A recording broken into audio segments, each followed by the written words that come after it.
over to Randy K5ZD. Go ahead, Randy. All right, thanks, Ken. Good afternoon, everyone. Thanks for attending the webinar this afternoon. I say good afternoon because that's what it is here in Boston, but good evening or good morning, depending on where you are. And thanks to Ken for being up at 2 o'clock in the morning in Bangkok to help get the webinar online and started. Subject for today is the CQ WPX contest. The sideband weekend is coming up next weekend, and we just wanted to give a chance to talk to everybody about what's new in the contest. And the first thing is the CQ WPX has a new director. So this will be one of my last official acts as the director of the CQ WPX contest. But our new director is Terry Zivney, N4TZ. Terry is having trouble with his internet connection, so he's not able to join us here, so I can talk about him without him knowing what I said. But Terry's been ham for a long time, since 1961. He was a competitor at WRTC 2010. His real interests are in DX contests, and he does a lot of operating in low power, and often using a different call sign than his own, so that's why you may not have heard of him before. But he's definitely qualified in the smarts department. He's a professor at Ball State University in finance and insurance. He's going to be retiring there later this year, so was looking for something to do with his spare time, and being director of the WPX will be a great job for him. But you would have to assume that a guy who's a professor in finance and insurance definitely understands the attention to detail and numbers and everything that it takes to be a director of a contest. And I know from the past, seeing some of Terry's writings and articles and so on, that he's a good writer. So I think he'll be a great caretaker of the contest and help keep moving it forward. And I hope everyone gives them their full support and helps them out. So there'll be an announcement from CQ Magazine probably on Monday or early next week. And at that point, but starting now, Terry is the guy. So he's got 1 week to get warmed up before the contest. Just some basics about the WPX contest. It's all bands, 160 through 10 meters, not the work bands, of course. The key thing, WPX, it stands for worked all prefixes. The multipliers are call sign prefixes. That's what makes the contest interesting. We can be sure to see some very unusual call signs next weekend. I thought somebody put it well, a quote that was in the write-up, that some of these call signs are so crazy you don't know where to point the antenna. And that's part of what makes the WPX so much fun. The sideband contest this weekend, March 30 and 31, does conflict with Easter. The Easter holiday is March 31st. So plan your operating accordingly. That means that activity may be lower on Sunday morning in Europe and the United States, but the contest has impacted Easter before, and it seems to go on. There'll still be lots of people on, so not a reason, good chance to take some of your off time during the slow periods. The CW contest is the last full weekend of May, so this year that will be May 25 and 26. As is normal, that's the same weekend as the U.S. Memorial Day holiday, and also I think there's a bank holiday in the U.K. that same weekend on the Monday. So good chance to do the contest and then still have time to have barbecue and relax on Monday afterwards. I'm very happy to report that the WPX contest continues to grow in activity and in logs submitted. As you can see, we're had a record number of logs on both CW and phone last year. It just keeps growing and growing. I think a lot of this is due to it's very easy to submit your log now with either by email or via web upload. And we've been out asking people to submit their log after the contest. So we'll continue doing that. But the bands are going to be packed next weekend, I'm sure.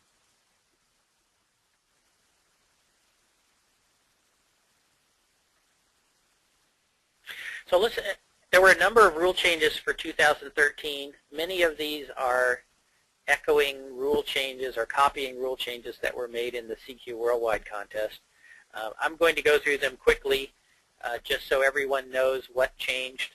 If you look at the rules on the website, all of the changes are marked in red text. And I think many of these rules don't impact the casual participant. That some of them are intended for very specific questions that have come up. The first one is on measuring power. Power is measured at the output of the radio, or what happened here? I lost my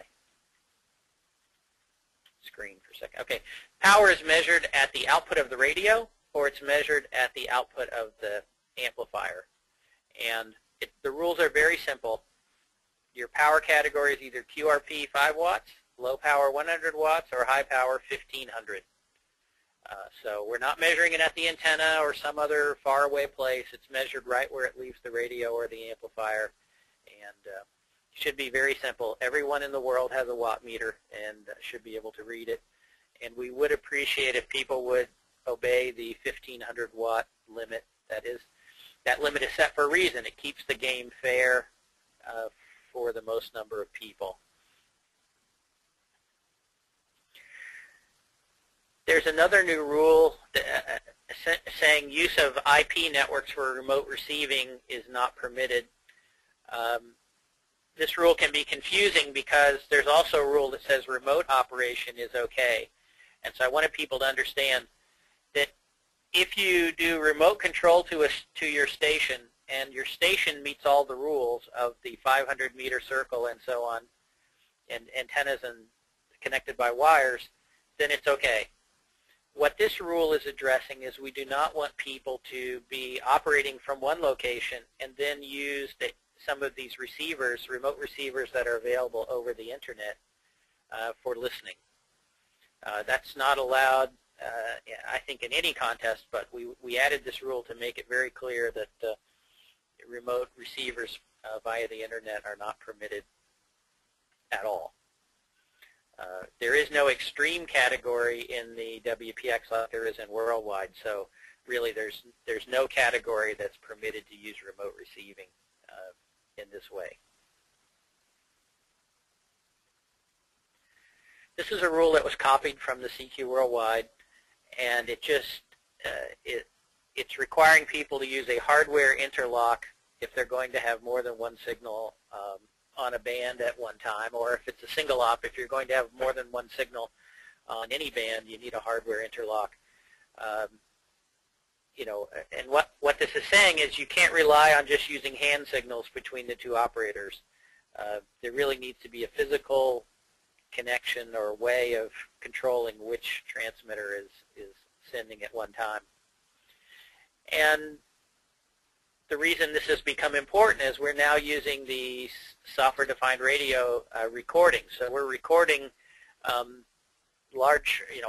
the bands of the contest to disk, and then we can go back later and listen to the contest as it happened. And so it's possible for us to listen and see did a station transmit more than one signal at a time. And we have had some disqualifications for this. So again, just make sure you're only sending one signal on a band at a time, or if you're a single op, you're only sending one signal, and you'll be fine. If you only use one radio, you shouldn't have any issue with this at all. This is another rule that's adopted from the CQ Worldwide contest, and the idea here is that the contest is over when the contest ends. The contest is over at 23:59 Zulu. So after the contest is over, we'd like you to create the Cabrillo file, confirm that the header information and everything is correct, and then send in your log.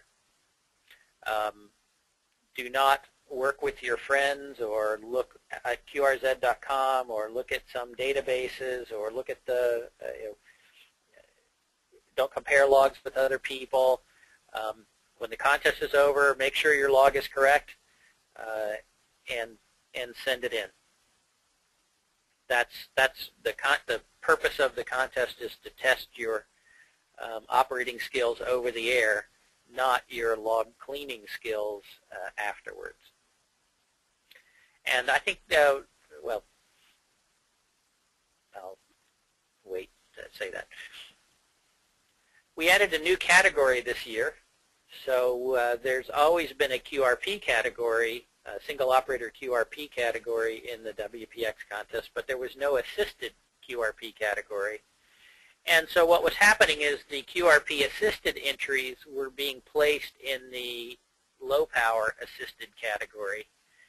And there's not very many QRP assisted entries, but there are some, and rather than move them in, surprise them by putting them in low power, we just decided to go ahead and create a separate category for QRP assisted, similar to what the CQ Worldwide contest has.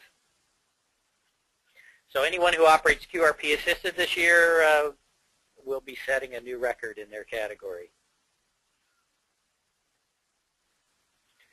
The club competition rules, again, are being changed a little bit to match the CQ Worldwide. The biggest thing here is that if we're going to allocate the scores of a multi-op or a de-expedition according to the number of club members on the expedition or in the multi-op. So if there are 5 operators in on a de-expedition and 3 of them are from one club, then that club would get 3/5, would get 60% of the score. In the past, we didn't have this rule, and the score would go completely to whatever was on the club line. Again, we're matching the CQ Worldwide rules here to say that, okay, the score is going to be a percentage allocation instead of all to one club. Again, multi-operators can have the score go to as many clubs as there have participants being involved. Single operator scores can only go to one club. So I can't split a single op score, only a multi-op one.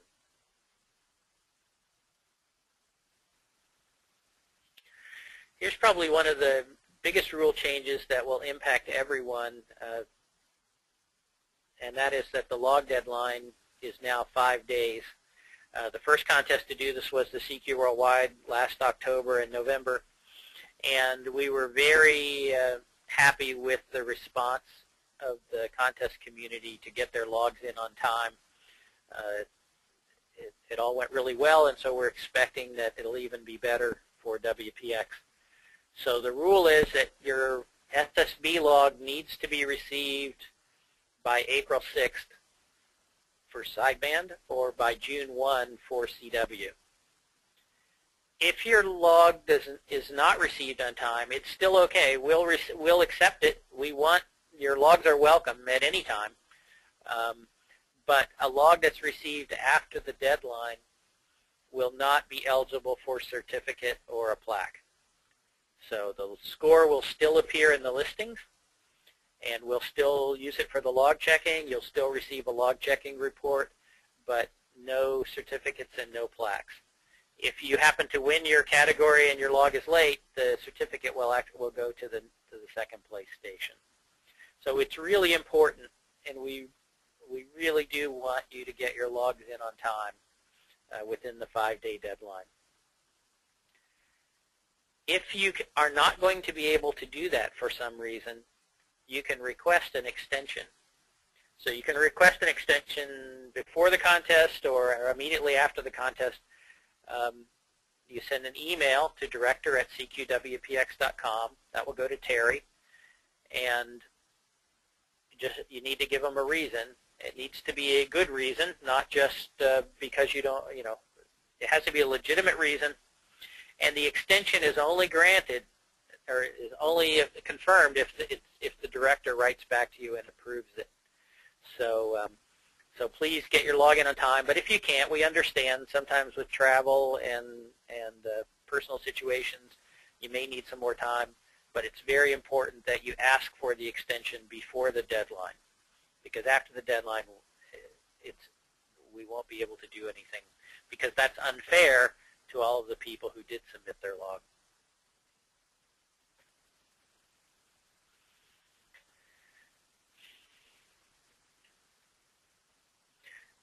So those are the rule changes. It's not such a big thing, but I wanted everybody to see that. Now let's spend a little bit of time talking about just the contest itself and what makes it fun and how you can improve your scores. I think one of the interesting parts of the WPX contest, of course, is the double points on the low bands. So you get the normal kind of CQ worldwide scoring on 10, 15, and 20 meters, but on 40, 80, and 160, everything is doubled. So as a result, we see a lot of extra activity on 40 and 80 meters during the contest. And it's a lot of strategy decisions to be made about whether you spend your time maybe at a slower rate on the low bands but double points, or at a higher rate on the high bands. And everyone has a different thought about this, and it depends on your location and your station and so on, but definitely adds a strategy element to the contest. All QSOs with your own country count. They're 1 point each, and there's no double points on the low band. So 1 point for working your own country.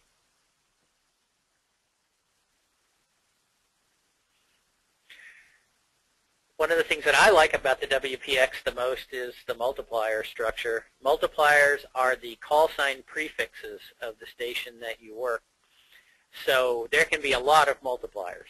Almost every different kind of call sign can create an opportunity for a new prefix that could be a rare multiplier. There were 204 stations that worked more than 1,000 prefixes in the sideband contest last year, and there's no reason to believe that that number won't continue to increase. It's increased almost every year, just showing how there's more activity, so more call signs, but also there's more interesting call signs as people look for special calls to use during the contest.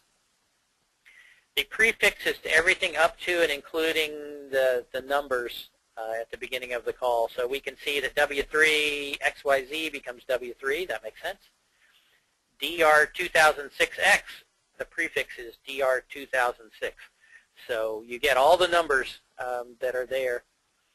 The WPX has a rule that requires any station that's operating portable operating away from its home country must indicate the country with its call sign. So if KL7RA is operating from Indiana, he needs to indicate that in his call by KL7RA stroke W9. But there's nothing that says he has to use stroke W9. He can use any prefix that indicates that he's in the 9th call area of the United States. So in this case, stroke WK9. And so you may run into some call signs that are operating portable in the U.S. that use unusual prefixes just so they can hand out some multipliers, and that's perfectly okay. When I operated in Austria, I was using the call Oscar Echo stroke K5ZD. Any call sign like that that does not have a number as part of the prefix uses the number 0. So the prefix becomes Oscar Echo 0. So sometimes you'll hear a station like 4 X-ray stroke or Tango Fox stroke in the call sign. When you see those, that would be 4 X-ray 0 or it'd be Tango Fox 0 as the prefix. There are some call signs that do not have a number in the right place for whatever reason, and in those cases we assume it's the prefix and then the number 0. And then things like stroke P for portable or stroke M for mobile or stroke maritime mobile, those do not count for prefixes. So the prefix remains with the call sign. So there's one of the interesting parts of the contest is the more QSOs you make, generally the more prefixes that you have. So here's 2 charts from several years ago, but this same pattern exists almost every year. That you see, the more QSOs stations make, the more QSOs, the more prefixes they have. And generally it works out on average to have 1 prefix for every 3 QSOs. So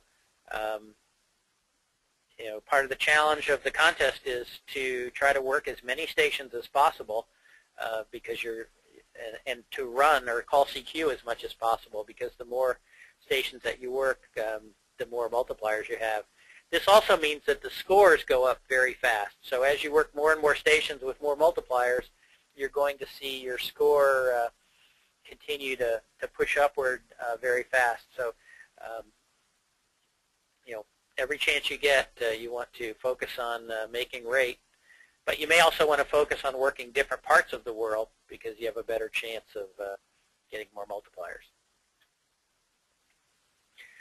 The WPX has another interesting feature compared to other contests, in that you can actually enter two contests at the same time. And we call these the overlay categories. So the overlay category, you have your normal log that you submit, and that goes into the regular scoring. Then we take the same score, and you can also compete in an overlay category. And there are two overlay categories. One of them is the rookie category, and this is for single operators that have been licensed for less than 3 years. So if you've had a ham radio license or the ability to operate for less than 3 years, then you're eligible for the rookie category. And we usually have about 100 to 130 entries in the rookie category on sideband, and it's always fun to see these new hams and see them be successful and work their way through the 3 years, getting better and better before they graduate to the full categories. The second overlay category is tri-bander single element. So this is often called tri-bander and wires category. And in this one, this is for stations that are typical ham radio station. Maybe they have a single tri-bander and just some wire antennas for the low bands. And we wanted to give these stations a chance to compete against each other, or compete against other people with the same equipment, and not have to always be competing with the big stations. You enter the overlay category by submitting your Cabrillo log the same as you always would, but with one extra line in it, category overlay, and then you put TB wires or you put rookie here. So that's all you have to do, and now your log will be entered in both the standard contest and in the overlay category. There's always a lot of questions about the tri-bander single element category, so let's see if I can give some examples here. On the left, we see a tri-bander with some inverted V's or a sloper or something. That would be kind of the standard prototype tri-bander single element station. So one tri-bander, multiple wire antennas for each band. But the same, another station that could compete in this category would be a multi-band dipole and a vertical. Again, maybe the multi-band dipole is used on 40 through 10 meters, and there's a vertical for 80 or something like that.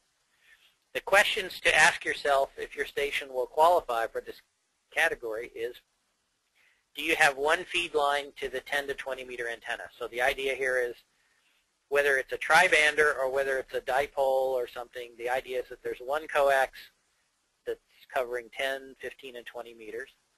And then you have single element antennas for 40, 80, and 160. And I know I've talked about wire antennas, but that single element antenna could be made of aluminum.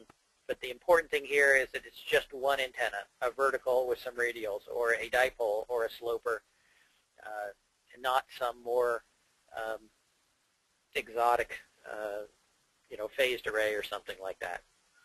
So if you can answer these two questions yes, then your station's eligible to compete in the tri-bander single element overlay category. One of the things that we've done with the WPX is that we've taken all of the scores that have been submitted since 1975 and put them into a database which is available online. So everything from 1975 to 2012, every score that's ever been made in the contest is in the database, and you can go in and you can look at the scores by mode and by part of the region of the world or country, and then by year if you want. And this makes some very interesting things that you can try. So you can go to the records page, and you can see what the records are for every country that's ever submitted a log into the contest. So this you can look at the records for your call area or your country, and see if there's one that maybe you would like to have your call sign or your name on. There is a separate page for the rookie category and for the tri-band or single element. They have separate records pages, but it's the same thing. You select the category and then pick the region. Because we have every score for all time, there's a place you can type in your call sign, and we will show you a list of every score that your call sign has contributed or has been involved in the contest. So we can see here for Ken K5ZD that he's entered the contest over a number of years, and with different call signs and so on. So you can always look and see what your personal record is, and you can chase that. Or you can look at the general score listings, and you can pick a country and a category, and you can see all the scores that have ever been submitted in that category and area. And you can, as you're operating, you can come back and look at this and see, oh, I moved past the number 20 score, and now I moved past number 19 and past number 18 and so on. It can be very good motivation on Sunday to keep operating to see if you can get to the next person that's ahead of you in the historical scores list.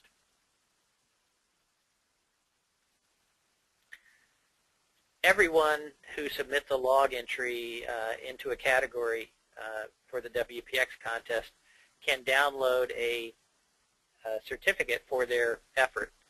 And so if you go to the score listings and click on the certificate link, it will create an Adobe Acrobat PDF format file of the certificate with the correct information for your entry in there. And then you could print this out on your own color printer, and something you can show your coworkers or your colleagues or your family what you were doing all weekend. So a lot of people enjoy being able to get their certificates, and it goes for everyone. So even if you're down lower in the score listings, you can get your own certificate this way. Of course, we send a paper certificate to everyone who wins their category for their region. So some of the keys to success in the WPX contest, I've touched on these already.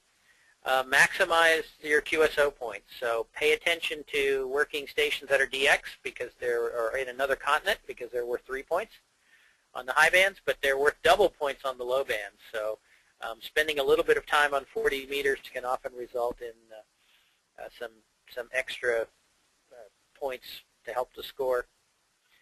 Try to organize your operating time or your strategy so you can cover the major population centers. So if you have propagation to the United States, you'd want to work as many Americans as possible because there's a lot of prefixes here. Then you'd also like to be on the bands when you can work Europe, because Europeans also have a large number of prefixes. And then if it's possible, you'd like to spend a little bit of time where you can work Japan, because Japan can easily generate another 50 or Japan and that part of Asia can generate another 50 prefixes without too much trouble. So you want to have access to as much of the world as you can, just like any other DX contest. But really, most of the activity is in Europe and the United States, and that's where the big score increases can come from. Very important that once you've earned all these points by working stations, that you not lose them during the log checking. So we do check the call signs and the serial numbers for every log that we can. And if you make a mistake in the call sign, you lose that contact plus one more. If you make a mistake with the serial number, you only lose that one contact. So by all means, make sure that you're copying all of these special call signs and funny prefixes as accurately as you can, so you don't lose any points for that. And then pay attention to the serial number. And if you don't understand the serial number that the station sends you, ask them to repeat it, because it's very important that you get it correct.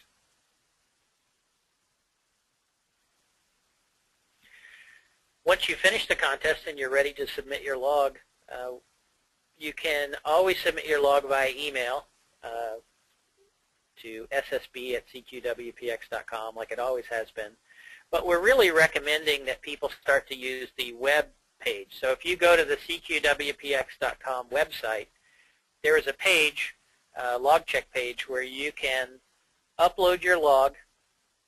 We will check to make sure that all of the syntax and the formatting of your log is correct. If we find a mistake, we will tell you right there on the web page, give you the chance to correct it. And then once everything is correct, you can enter your email address and submit your log to the robot. So that's really the best way to go. It will make sure that everything is perfectly correct before your log gets sent in. And if you've made some changes to your logs, there's a checkbox there where you can ask to have us send a copy of your log to you, so you have the final one that was submitted. We will accept other electronic formats. Some people are unable to make the Cabrillo file, or they have it in Excel or Word or whatever. We want to help people get their logs in. We would prefer, of course, that you do it in the correct format, but if you can't, contact the director and he will be able to help you or have someone help you get your log in. Just remember, the log deadline is 5 days after the contest, so the contest ends, Sunday night at 23:59. If you're awake, you can go ahead and send your log in right then and be done. If not, wake up the next morning, send your log in, get it done as soon as you can, then you don't have to worry about it anymore. The longer you wait into the week, it's easier it is to forget to send it in. So we want it as early as you can. Conditions this year should be good. Obviously, conditions are not quite as good as they were during the last sunspot cycle, but still, as we're seeing, with more activity and more prefixes, we're seeing record scores even over the last couple of years. And it looks like this year we should be about the same as the last 2 years. Conditions for WPX sideband have been really great on 15 meters. 15 has been the most active band, but 40 has also been good. 20 has been good at night. Even 10 meters has been opening some in the daytime. So with the solar flux of around 100 and the fairly quiet conditions, we're hoping for a very good weekend next weekend. We're going to try something new this year just for fun. Ham radio is a social game, and let's see if we can use social media. So those of you who have Twitter accounts or that use Twitter, we're using the hashtag #CQWPX. So anything that you tweet with #CQWPX, tells us that you're talking about the WPX contest. We added a new widget to the home page of the CQWPX.com website, where anything you tweet with that hashtag will show up here. And we'd like to see people, maybe in a multi-op or, if you have some great experience, share it with everyone. So make a tweet talking about the band being open or some QSO that you just made, that kind of thing. Another area to think about is if you see a station that's operating out of the band or has a very bad signal or splattering or something, this is a way to report that, partly so that the contest administrator, so that we can know about it, and maybe we can go listen on the SDR and see if there was a problem there. But also so that you can maybe tell these bad operators or that people are noticing what they're doing, and we can bring some peer pressure to bear so that these guys know that we don't appreciate their poor quality signals. So be nice. There's no reason to do anything except report the facts, but it's just an interesting experiment we want to do this year and see if we can use the real-time nature of Twitter to communicate some of these things. Before I close, I have to say thank you to the Worldwide Radio Operators Foundation. WWROF is the sponsor of this webinar series, and so they're paying for the GoToMeeting subscription that allows us to have this type of meeting. And we have to thank Ken, K4ZW, for coming up with the idea and making sure that all these webinars happen. The WWROF is also very important to the WPX contest because they fund and manage the robots and the websites, all these tools that we use for doing the log checking and so on. The only way we could handle 5,000 or 6,000 logs is through the kind of computing power and automation and so on that the WWROF provides for us. So everyone who operates in any of the CQ magazine contests really owes the WWRF a lot of thanks for helping keep everything running. So with that, even though Terry is not able, I don't think was able to join us on the line because of his internet connection, I'd like to open things up for questions, and Ken will help moderate that. Okay. I assume you can hear me. You can hear me okay? Yes. Okay, great. Okay, we already have some great questions in queue, but obviously if you have one, go ahead and send it in now, and we'll try to pick up some of these before we close things up. So the first one comes to us from Argentina, LU7 Hotel Zulu. Wondering if you have any guidelines for extension of the geographic area for a club. Could it be a countrywide club, for example? Yes, this is a good question. Here in the United States, there's a long tradition of the club area being a circle around the center of the club, maybe I think it's 275 kilometers. In Europe, the countries are smaller, so the clubs tend to be oriented around the countries. But I know in South America and in Australia and in Asia and so on, it's not so simple. So what the rules say is a local geographic area. And so we've been somewhat more lenient with clubs that are in parts of the world where we know things are a little more spread out. But it is something that we are always looking for a better way to write this rule so it would allow the most participation. Okay, good. Just one point of clarification here from Bracco, E77DX.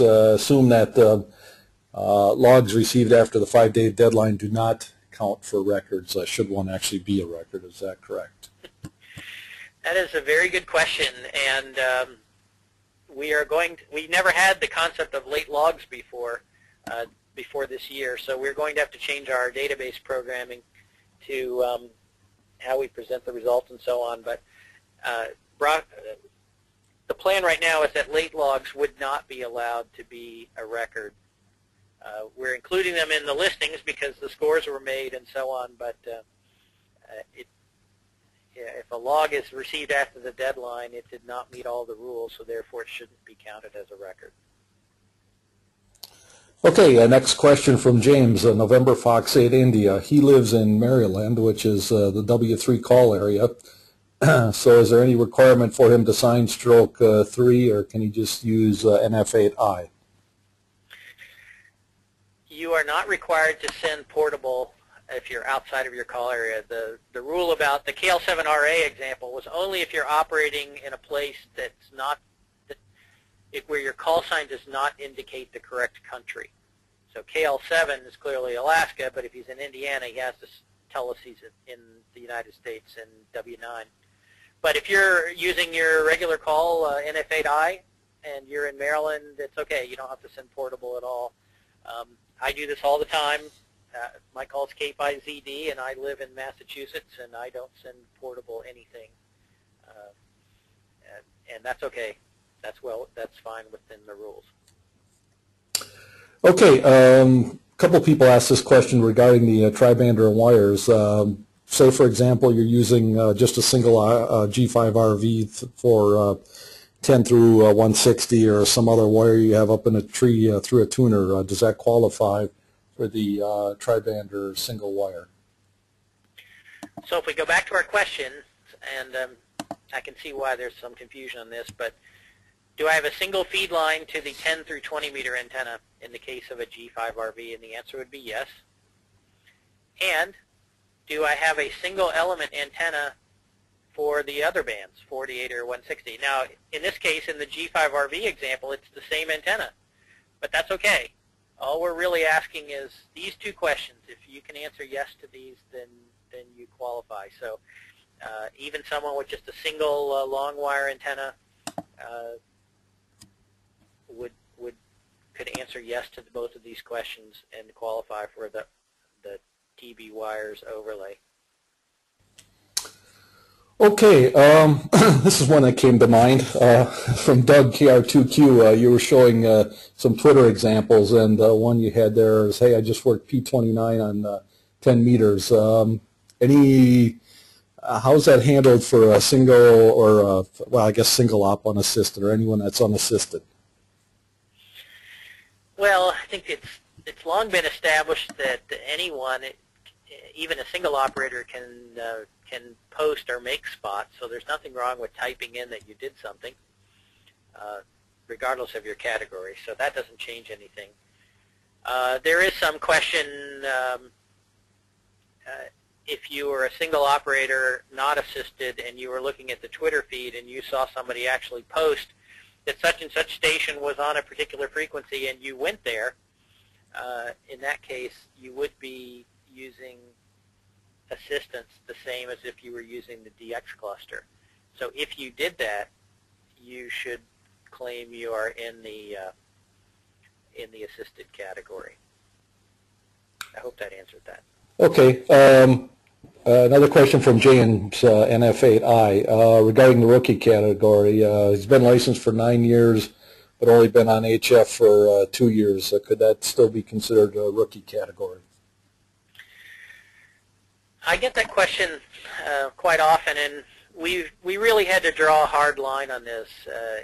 If you've been licensed, the date you were first licensed, if it was 3 years ago or less, then you're in the rookie category.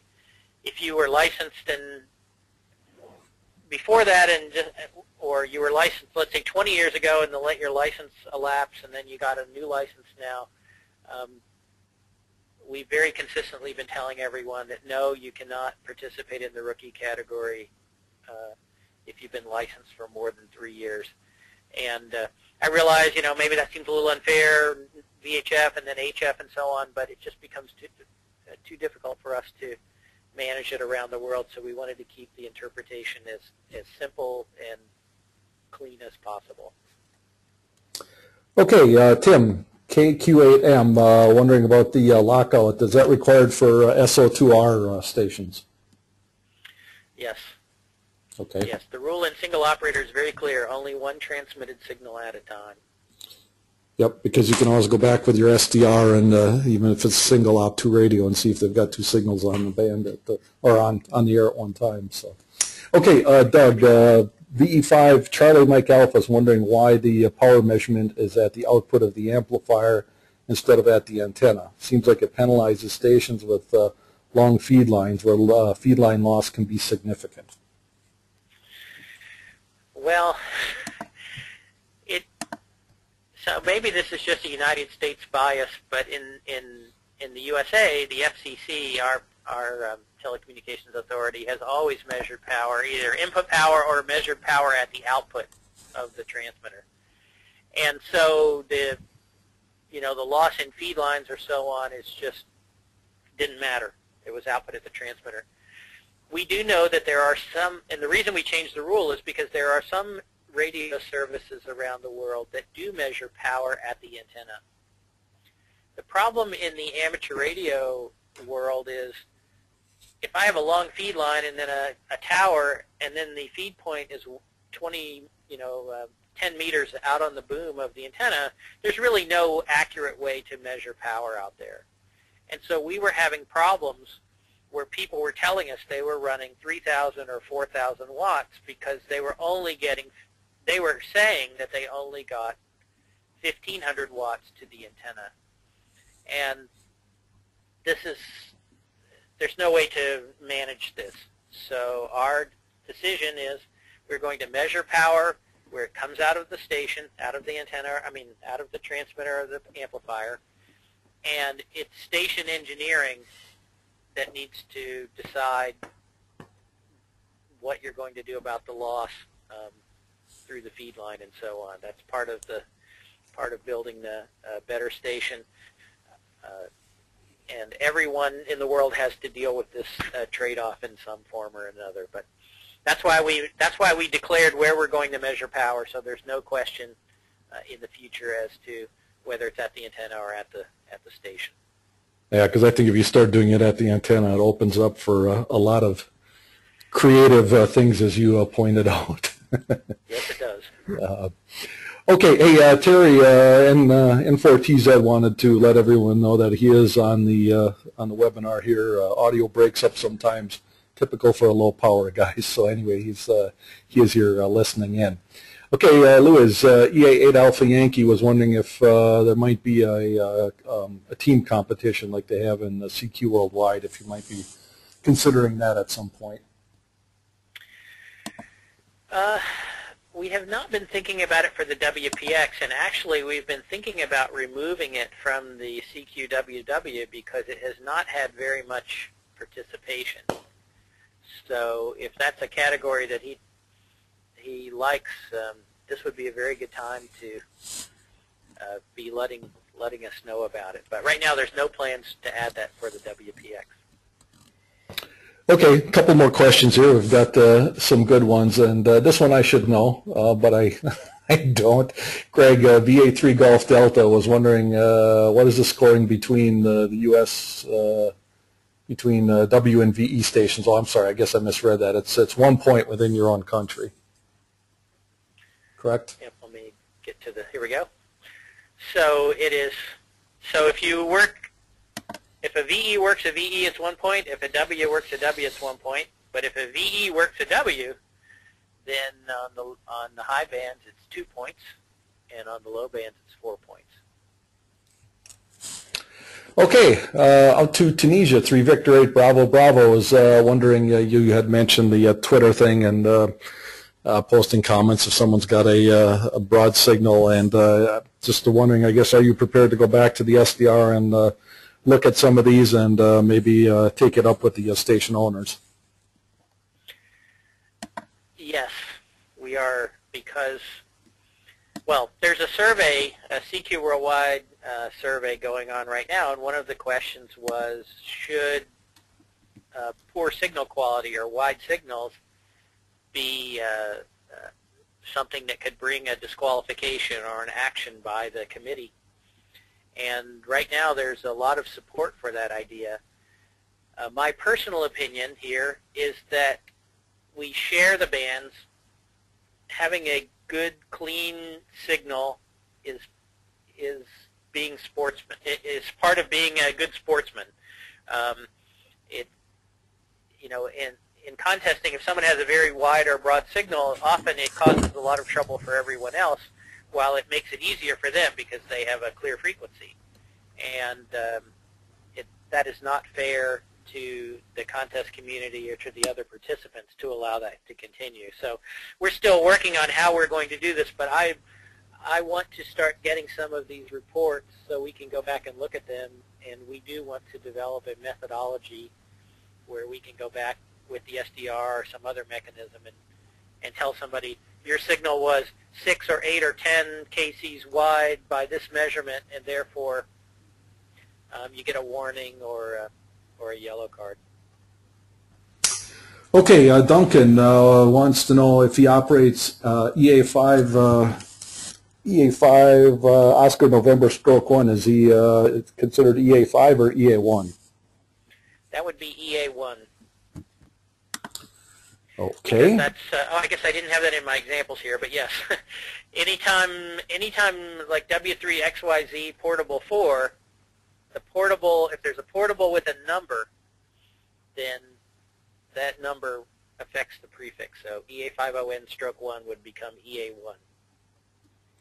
Okay, Eric is wondering about the prefix examples. You had KL7RA stroke Whiskey Kilo 9 and your Ocean Echo stroke K5ZD, and he's wondering about the logic for picking the pre-stroke and post-stroke, and I guess that's primarily the local licensing authority. I'm assuming in Austria, the license you had dictated that the Oscar Echo went in front of your U.S. call sign?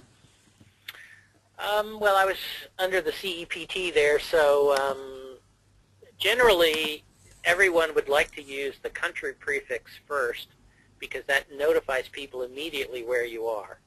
So a lot of people, if they heard K5ZD stroke OE, they would think, oh, K5, not so interesting.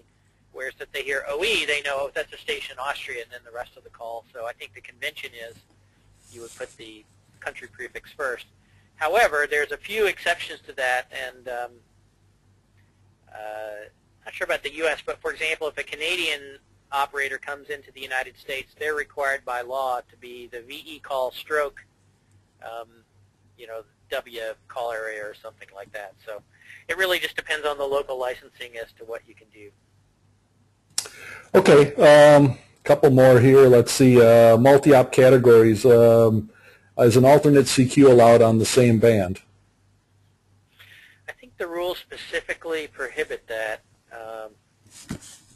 Let's go look.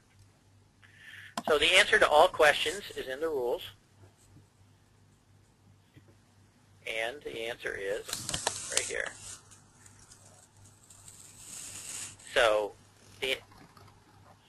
you're not allowed to use alternating CQs on the same band. So there are stations that will use a multi-op that will use more than one transmitter on a band.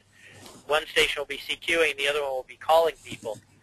That is allowed, but it's very important that they only ever have one signal at a time. Okay, Bob is wondering what's the difference between the yellow card and the red card, and what would cause you to get one or the other? Well, I don't think we have enough time to answer that here, but the rules, again, say it's at the discretion of the contest committee as to what they will issue, what color it is. Generally, it's just like you see in international football. A yellow card is a minor infraction, and a red card would be a major infraction, one that's you know, clearly not sportsmanlike. If you tackle someone during the contest. Something like that. Yeah. Okay, last question from Mike, VE9 Alpha Alpha. If I use VO2DX stroke VE9, does that count as the VE9 prefix? Yes, it does. The more interesting question would be is if you were VO2DX stroke 9, what that would count as. And so I guess the first question is that allowed by the Canadian regulations? And if it is, if you were VO2DX stroke 9, then it would be VO9. Yeah, you'd have a nice rare prefix on your hand. That even exists.